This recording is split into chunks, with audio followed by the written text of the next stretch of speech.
ದೇಗೌಡ್ರೆ happy married life. Thanks. ನಿಮ್ಮ ಧೈರ್ಯನ ಮೆಚ್ಚಲೇಬೇಕು ನೋಡಿ. ಮನೆಯವ್ರನ್ನೆಲ್ಲ ಎದುರು ಹಾಕೊಂಡು ಪ್ರೀತಿಸಿದ ಹುಡುಗಿ ಕೈಯನ್ನ ಹೇಗೋ ಮಾಡಿ ಹಿಡಿದು ಬಿಟ್ರಿ. ಪ್ರೀತಿಗೋಸ್ಕರ ಇಷ್ಟು ಮಾಡದೆ ಹೋದ್ರೆ ಹೆಂಗೆ ಹೇಳಿ? ಆದರೂ ಪ್ರೀತಿನ ಹೇಳ್ಕೊಳ್ಳೋದಕ್ಕಂತೂ ಬಹು ಕಷ್ಟಪಟ್ಟೆ. ಕಷ್ಟಪಟ್ಟರು ಫಲ ಸಿಕ್ಕಿದ್ಯಲ್ಲ ಬಿಡಿ. ಆದ್ರೂ ಸಿದ್ದೇಗೌಡ್ರೆ ಒಂದು ಮಾತು, ನೀವು ಹೀಗೆ ರೆವಲ್ಯೂಷನರಿ ಆಗಿ ರೆಬೆಲ್ ಆಗಿ ಮದುವೆ ಆಗೋ ಬದಲು ಮನೆಯವ್ರನ್ನೆಲ್ಲ ಒಪ್ಸಿ ಮದುವೆ ಆಗಿದ್ರೆ ಚೆನ್ನಾಗಿರ್ತಿತ್ತು. ನೋಡಿ ಸರ್, ಕಟ್ಕೊಂಡು ಅವಳನ್ನ ನಡಿ ರೋಡಲ್ಲಿ ಬಿಟ್ಟೋಗೋ ಈ ಕಾಲದಾಗೆ ನನ್ನ ಪ್ರೀತಿನ ಉಳಿಸ್ಕೊಳ್ಳೋದಕ್ಕೆ ನಾನು ಈ ರೀತಿ ಮಾಡಿದ್ದು ನನಗೇನು ತಪ್ಪು ಅನಿಸ್ಲಿಲ್ಲ. ರೊಪ್ಪಿಗೆ ಇಲ್ಲದೆ ತಾಳಿ ಕಟ್ಟಿದ್ದು ನನ್ನ ತಪ್ಪೆ. ಆದರೆ ನಾನು ಈ ರೀತಿ ಮಾಡದೆ ಹೋಗಿದ್ರೆ ನನಗೆ ನನ್ನ ಪ್ರೀತಿ ಸಿಕ್ತಿತ್ತ? ನಾನು ಏನೇ ಮಾಡಿದ್ರು ಅದು ನನ್ನ ಪ್ರೀತಿಗೋಸ್ಕರನೇ. ಅದೇನೋ ಇಂಗ್ಲೀಷ್ನಾಗೆ ಅದೇನೋ ಅಂತಾರಲ್ವ, ಲವ್ ಪಾರು ವಾರು ಅಂತ. Everything is fair in love and war. ಅದೇ ಪ್ರೀತಿಗೋಸ್ಕರ ಯುದ್ಧಗಳೇ ನಡೆದೋಗಿರ್ಬೇಕಾದ್ರೆ ಇವೆಲ್ಲ ಯಾವ ಲೆಕ್ಕ ಹೇಳಿ?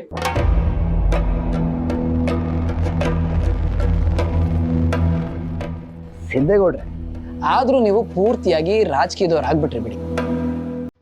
ಜನಗಳಿಗೆ ಎಷ್ಟೇ ಕೋಪ ಇದ್ರು ಏನೋ ಮೋಡಿ ಮಾಡಿ ಎಲ್ಲರನ್ನು ಎದುರು ಹಾಕೊಂಡು ವೋಟ್ ಅಂತೂ ತಗೊಂಡ್ಬಿಡ್ತಾರೆ ನೋಡಿ ರಾಜಕೀಯದವ್ರು.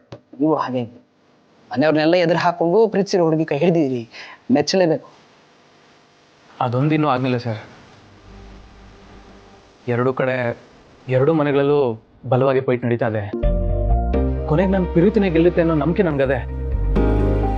ಅದ್ಲಿಂದ್ರೆ ತಾಳ್ಮೆಯಿಂದ ಕಾಯ್ತವನೆ, ನೋಡ್ಬೇಕು ಮುಂದೆ ಏನಾಯ್ತದೆ ಅಂತ. ಅದಕ್ಕೆ ಮುನ್ನೋಡಿನೇ ಈಗ ಲಕ್ಷ್ಮತಿ ಮನೆಗೆ ಊಟಕ್ಕೆ ಅಂತ ಬಂದಿರೋದು. ನಿಮ್ಮ ನಂಬಿಕೆ ಖಂಡಿತ ನಿಜ ಆಗುತ್ತೆ. ನೀ ಮಾಡಿದ್ಮೇಲೆ ಮುಗೀತು ಬಿಡಿ. ಬನ್ನಿ ಒಳಗೆ ಹೋಗುಮ. ಹೋಗಿರಿ.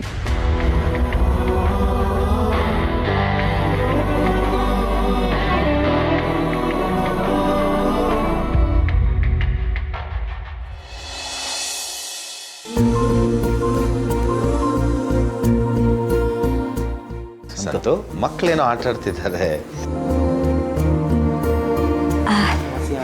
ರೀ, ಒಂದು ನಿಮಿಷ ಇಲ್ಲಿ ಬನ್ನಿ.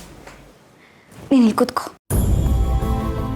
ಅಪ್ಪ, ನೀನು ಒಂದು ನಿಮಿಷ ಆ ಕಡೆ ಹೋಗು. ಸಿದ್ದು ಅವರೇ, ಅಲ್ಲ ಬಾವ, ಇಲ್ಲಿ ಬನ್ನಿ. ಒಂದು ನಿಮಿಷ ಬನ್ನಿ, ಹೇಳ್ತೀನಿ.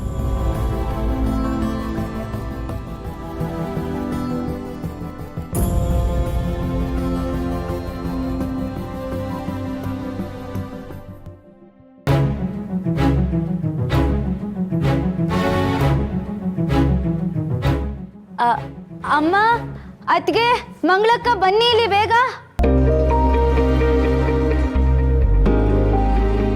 ಜಾನು, ಏನೇ ನಿಂದು? ಎಲ್ರು ಇಲ್ಲಿ ಬಂದ್ಬಿಟ್ರೆ ಅಲ್ಲಿ ಅಡುಗೆ ಯಾರು ಮಾಡ್ತಾರೆ ಹೇಳು? ಹೇ ಮಂಗಳ, ಈಗ ತಾನೇ ಹೋಗಿದ್ದಲ್ವ ನೀನು ಅಡುಗೆ ಮನೆಗೆ? ಅಲ್ವೇ, ಎಲ್ಲ ನೀನೇ ರೆಡಿ ಮಾಡಿರೋ ಥರ ಆಡ್ತಿದ್ಯಲ್ಲ. ಎಲ್ಲ ರೆಡಿ ಆದ್ಮೇಲೆ ತಾನೇ ಒಳಗೆ ಹೋಗಿದ್ದು, ಸುಳ್ಳು ಹೇಳ್ಬೇಡ.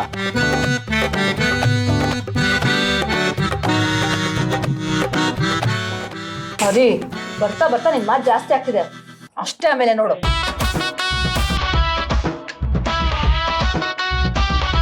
ಯಾಕೆ ಎಲ್ಲನೂ ಕರೆದಿದ್ದು ಜನ? ಒಂದು ಮುಖ್ಯವಾದ ವಿಚಾರ ಇದೆ, ಅದಕ್ಕೆ ಕರೆದಿತ್ತು.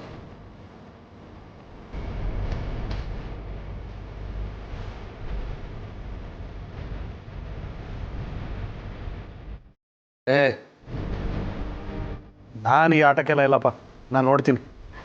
ಅದೇ ಮತ್ತೆ, ಈ ಥರ ಸಂದರ್ಭ ಮತ್ತೆ ಯಾವಾಗ ಸಿಗುತ್ತೋ ಗೊತ್ತಿಲ್ಲ. ಸಿಕ್ಕಾಗ ಖುಷಿ ಪಡಬೇಕು. ಅದು ಅಲ್ಲದೆ ನಾನು ಸುಮ್ಮನೆ ತಮಾಷೆ ಕರೆಸಿಲ್ಲ ಇಲ್ಲಿ. ಒಂದು ನಿಮಿಷ ಇದ್ದರೆ ಅದೇನು ಅಂತ ಹೇಳ್ತೀನಿ.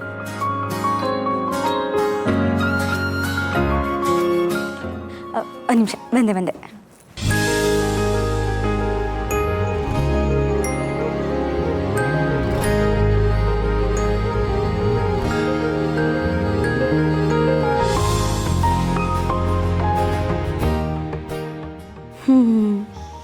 ಏನದು?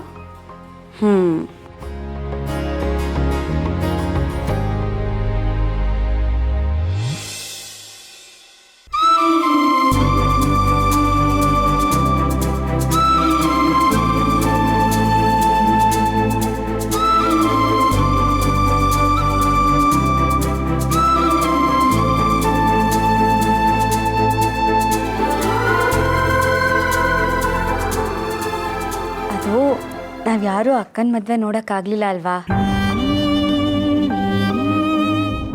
ಎಲ್ರಿಗೂ ಅವಳ ಮದುವೆ ನೋಡಬೇಕು ಅಂತ ಎಷ್ಟು ಆಸೆ ಇತ್ತು. ಆದರೆ ದೇವರು ಹೇಗೋ ಅವಳ ಮದುವೆನ ಮಾಡಿಸ್ಬಿಟ್ಟ. ಅದಕ್ಕೆ ಅವತ್ತು ನಮಗೆ ನೋಡೋಕ್ಕಾಗಲಿಲ್ಲ ಅಂತ ಇವತ್ತು ಭಾವ ಅಕ್ಕನ ಕುತ್ತಿಗೆಗೆ ತಾಳಿ ಕಟ್ಟಲಿ ಅಂತ.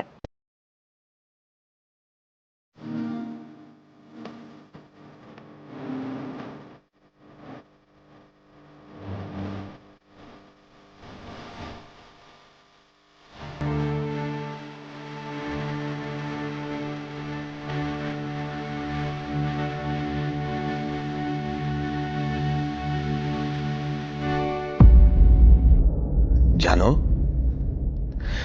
ಈ ಕೆಲಸನ ನಾವು ಮುಂದೆ ನಿಂತು ಮಾಡಬೇಕಿತ್ತು.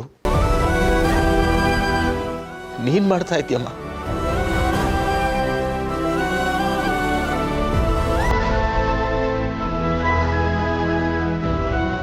ನಿಮ್ಗೆ ಹೇಗೆ ಕೃತಜ್ಞತೆ ಹೇಳ್ಬೇಕು ಗೊತ್ತಾಗ್ತಿಲ್ಲ.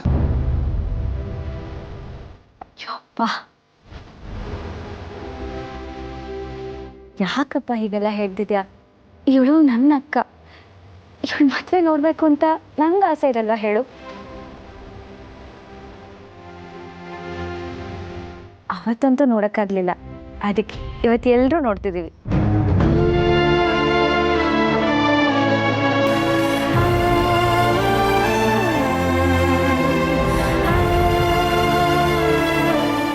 ಹೌದು ಮಾವ, ಭಾವನವ್ರ ಮದುವೆ ಆಯಿತು ಅಂತ ಗೊತ್ತಾದ ತಕ್ಷಣ ಜಾನ್ವಿಯವರು ತುಂಬ ಚಟ್ಪಡಿಸ್ತಾ ಇದ್ರು. ಆಮೇಲೆ ಸ್ವಲ್ಪ ಸಮಾಧಾನ ಆದಮೇಲೆ ಏನಾದರೂ ಗಿಫ್ಟ್ ಕೊಡಲೇಬೇಕು ಅಂತ ಹುಡುಕಿ ಇದನ್ನು ತೊಗೊಂಬಂದಿದ್ದಾರೆ. ಸಿದ್ದು ಅವರು ಭಾವನವ್ರ ಕುತ್ತಿಗೆಗೆ ಈ ತಾಳಿ ಕಟ್ಬಿಟ್ರೆ ನಮ್ಮೆಲ್ರಿಗೂ ಮದುವೆ ನೋಡಿದಷ್ಟೇ ಖುಷಿ ಆಗುತ್ತಲ್ಲ.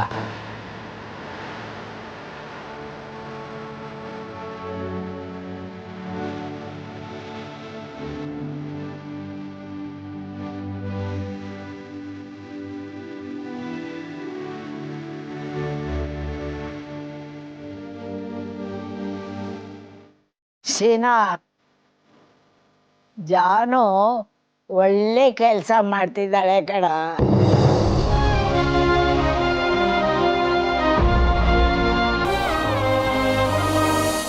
ಭಾವನಾ ಮದುವೆ ನೋಡಲಿಲ್ಲ ಅಂತ ನನಗೆಷ್ಟು ಕೊರಗ್ತಾ ಇತ್ತು ಗೊತ್ತಾ ಮನಸ್ಸು.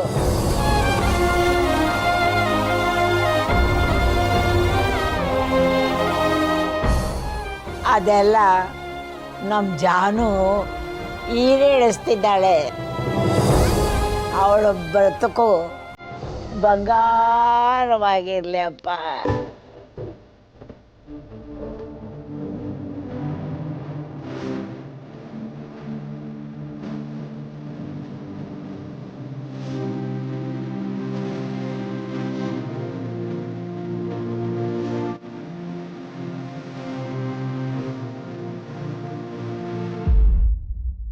ಅತ್ತೆ, ಎಲ್ಲರೂ ಇಷ್ಟು ಸಂತೋಷವಾಗಿದ್ದಾರೆ, ಎಲ್ಲರೂ ಮಾತಾಡ್ತಿದ್ದಾರೆ, ನೀವು ಮಾತ್ರ ಸುಮ್ಮನೆ ಇದ್ದೀರಲ್ಲ ಅತ್ತೆ, ಯಾಕೆ?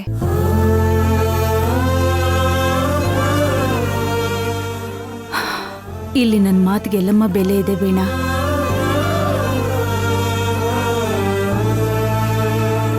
ನಾವು ಅನ್ಕೊಂಡಿದ್ವೊಂದು, ಆಗಿದ್ವೊಂದು, ಈಗ ಆಗ್ತಿರೋದು ಇನ್ನೊಂದು.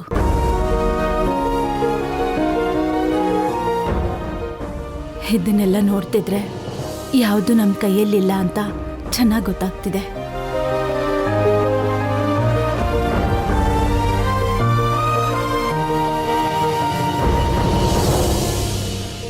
ಲಕ್ಷ್ಮಿ, ಎಲ್ಲ ಸಂತೋಷವಾಗಿರುವಾಗ ಯಾಕೆ ಹೀಗೆ ಮಾತಾಡ್ತೀಯ?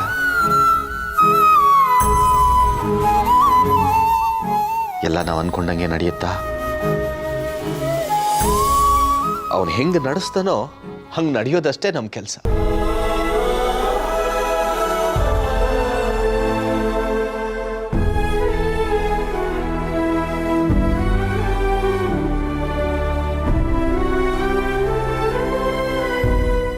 ಅಲ್ಲ, ಹೀಗೆ ಮಾತಾಡ್ತಾನೆ ಇದ್ರೆ ಮಾತಾಡ್ತಾನೆ ಇರ್ತೀವಿ. ಜಾನು, ತಾಳಿ ತಂದಿದೆಯಲ್ಲ ಅದನ್ನ ಎತ್ತಿ ಸಿದ್ದು ಕೊಡು, ಭಾವನ ಕುತ್ತಿಗೆಗೆ ಹಾಕ್ಲಿ.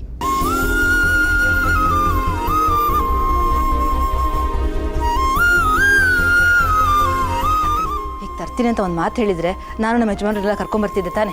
ಮಾತು ಹೇಳಬೇಕಿತ್ತು. ಹೌದೌದು, ನೀನು ಒಬ್ಬಳೇ ಬಂದಿರೋದು 2 ಮನೆಯವ್ರು ಬಂದಂಗಿದೆ, ಇನ್ನು ಮನೆಯವ್ರನ್ನ ಬೇರೆ ಕರ್ಕೊಂಬರ್ತಾಳೆ.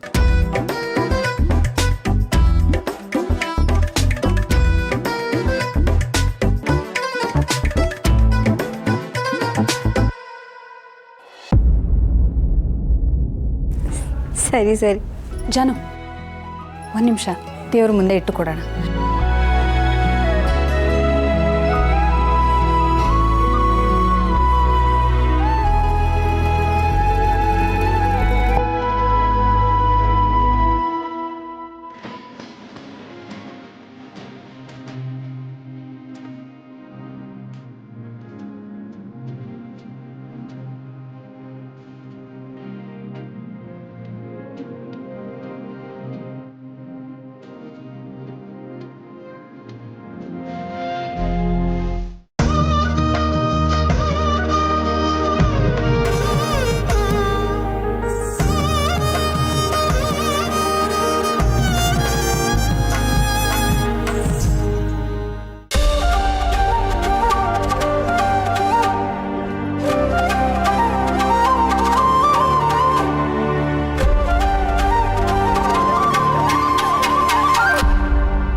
ಮುಟ್ಟಿ.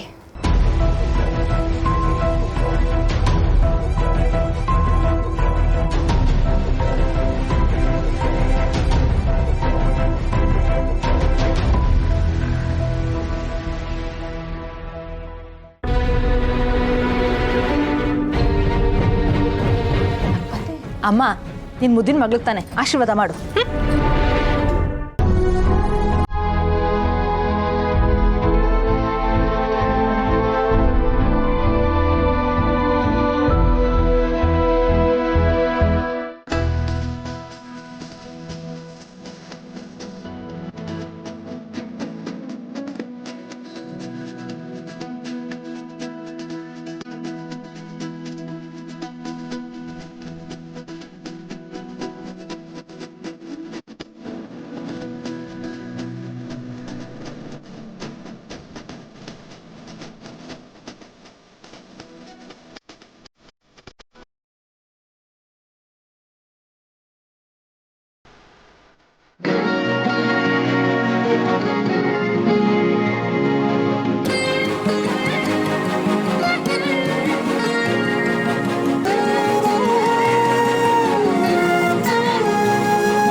ಅಮ್ಮ, ಆ ಮನೇಲಿ ಅವರಿಬ್ಬರನ್ನು ಮಕ್ಕಳು ಅಳಿಯ ಅಂತ ಒಪ್ಕೊಂಡಾಯ್ತು. ಈ ಮನೇಲೂ ಹಾಗೇನಾ? ಒಪ್ಕೊಂಡ್ಬಿಟ್ರೆ ಹೇಗೆ? ಅದಕ್ಕೆ ಸದ್ಯ ಅವಳ ವಿಷಯವಾಗಿ ಯಾರೂ ಮಾತಾಡೋದು ಇಲ್ಲ, ಅವಳ ತಂಟೆಗೂ ಹೋಗಲ್ಲ. ನಿಮ್ಮಪ್ಪ ಅಂತ ಅವಳ ಮುಖ ನೋಡಿದ್ರೆ ಹಾವು ತುಳಿದವ್ರಂಗೆ ಆಡ್ತಾರೆ. ಅವರೇ ಒಪ್ಕೊಂಡಿಲ್ಲ ಅಂದಮೇಲೆ ಇನ್ನ ಒಪ್ಕೊಳಕ್ಕಾಗತ್ತಾ? ಅಲ್ಲ ಸಿಂಚು, ಮದುವೆ ಮಾಡ್ಕೊಂಡು ಬಂದ್ಲಲ್ಲ, ಒಬ್ಳೆ ಬಂದ್ಲ, ಜೊತೆಗೆ ಆ ಮಗುನೂ ಕರ್ಕೊಂಬಂದ್ಲು. ಬೇಡ ಅಂತ ಹೇಳಿದ್ರೆ ಸಿದ್ದು ಒಪ್ಪಲ್ಲ. ಇದನ್ನೆಲ್ಲ ನೋಡೋ ಕರ್ಮ ನಮಗ್ ಬಂದಿದೆ. ಹಾಗಿದ್ಮೇಲೆ ಅವರಿಬ್ರು ತುಂಬಾ ಖುಷಿಯಾಗಿದ್ದಾರೆ ಅನ್ನಂಗಾಯ್ತು. ಒಳಗೆ ಹೇಗಿದಾರೋ ಗೊತ್ತಿಲ್ಲ, ಆದರೆ ನಮ್ಮ ಮುಂದೆ ಮಾತ್ರ ಖುಷಿಯಾಗಿರೋ ಥರ ಕಾಣಿಸ್ತಾರೆ. ಅವಳು ಕೆಲಸ ಮುಗಿಸ್ಕೊಂಬಂದು ರೂಮ್ ಸೇರಿದ್ರೆ ಊಟ ಮಾಡೋಕ್ಕೂ ಈಚೆ ಬರಲ್ಲ. ಮೊನ್ನೆ ಏನೋ ತಲೆ ಸುತ್ತ ಬಿದ್ದುಬಿಟ್ಟಿದ್ಲಂತೆ. ರಾತ್ರಿಲಿ ಏನೋ ಆರ್ಡ್ರ್ ಮಾಡಿದ್ರು, ಇವನೇ ಆರ್ಡ್ರ್ ಮಾಡಿದ್ನ ಅವಳೇ ಆರ್ಡ್ರ್ ಮಾಡಿದ್ಲ ನನಗೊಂದು ಗೊತ್ತಿಲ್ಲ. ಈ ಸಿದ್ದುನ ನನ್ನ ಕೈಲಿ ಅರ್ಥ ಮಾಡ್ಕೊಳಕ್ಕೆ ಆಗ್ತಾ ಇಲ್ಲ. ಸಿದ್ದು ಹೀಗೆಲ್ಲ ಮಾಡ್ತಾನೆ ಅಂತ ನಾನು ಯೋಚನೆ ಕೂಡ ಮಾಡಿರಲಿಲ್ಲ. ಅವನ ಮದುವೆ ಹೇಗೆಲ್ಲ ಆಗಬೇಕು ಅಂತ ಕನ್ಸ್ಕೊಂಡಿದ್ದೆ. ಊರವ್ರ ಕಣ್ ಕುಕ್ಕೋ ಹಾಗೆ ಮದುವೆಲಿ ಓಡಾಡಬೇಕು ಅಂತೆಲ್ಲ ಅಂದ್ಕೊಂಡಿದ್ದೆ. ಎಲ್ಲನೂ ಹಾಳು ಮಾಡಿಬಿಟ್ಟ. ಇದೆಲ್ಲ ನೋಡ್ತಾ ಇದ್ರೆ ಇವ್ ನನ್ನ ತಮ್ಮ ಸಿದ್ದುನೇನಾ ಅನ್ಸತ್ತೆ. ಅನ್ಸೋದೇನೆ, ನಿಜವಾಗ್ಲೂ ಅವ್ನು ನಿನ್ನ ತಮ್ಮನೇ. ಅದಕ್ಕೆ ಹೀಗೆ ಮಾಡ್ದ. ಏನಮ್ಮ ಹೀಗೆ ಮಾತಾಡ್ತಿದ್ಯಾ? ಅಲ್ಲ ನಾನೇನಂತ ದೊಡ್ಡ ತಪ್ಪು ಮಾಡಿದೆ ಹೇಳು? ನೀನು ಪ್ರೀತಿಸಿ ನಮಗೆ ಹೇಳ್ದೆ ಮದುವೆ ಮಾಡ್ಕೊಂಡೆ. ಈಗ ಅವನು ಅದನ್ನೇ ಮಾಡ್ದ. ಕಿರಿಯಕ್ಕನ ಚಾಳಿ ಮನೆ ಮಂದಿಗೆ ಅಂತಾರಲ್ಲ, ಅವನು ನಿನ್ನ ದಾರಿನೇ ತುಳಿದ. ಅಮ್ಮ, ಸಿದ್ದು ಹೀಗೆಲ್ಲ ಮಾಡ್ದ ಅಂತ ಬೇಜಾರಲ್ಲಿ ನನ್ನ ಹತ್ರ ಹೇಳ್ಕೊಳ್ತಿದ್ದಾರೆ. ನೀನು ನೋಡಿದ್ರೆ ನಂದೇ ತಪ್ಪು ಅನ್ನೋ ಥರ ಮಾತಾಡ್ತಿದ್ಯಲ್ಲಮ್ಮ. ಮಾತಾಡದೆ ಇನ್ನೇನು ಮಾಡಲಿ? 3 ಮಕ್ಕಳು, 3 ದಾರಿ. ಹೆತ್ತವ್ರ ಸಂಕಟನ ಯಾರು ಅರ್ಥ ಮಾಡ್ಕೋತಾರೆ ಹೇಳು?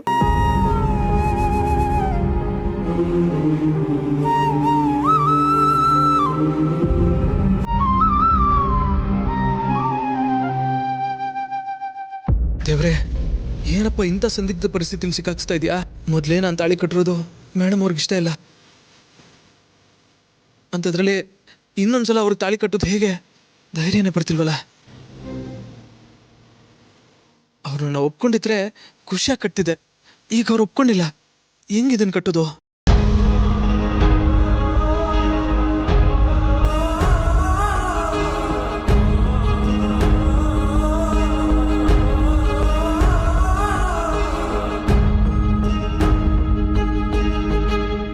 ಗೌಡ್ರೆ, ಏನು ಯೋಚನೆ ಮಾಡ್ತಾ ಇದ್ದೀರಾ? ಕಟ್ಟಿ ತಾಳಿ.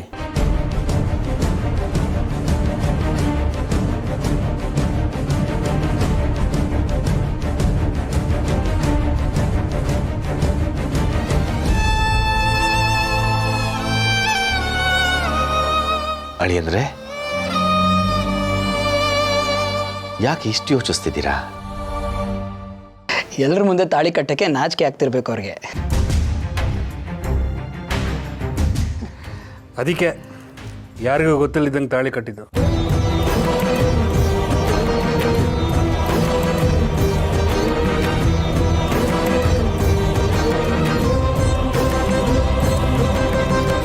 ಸರಿ, ಕೊನೆಗೂ ನಿಮಗೆ ಎಲ್ಲಿ ಏನು ಮಾತಾಡಬೇಕು ಅಂತ ಗೊತ್ತೇ ಆಗಲ್ಲ ಅಲ್ಲ?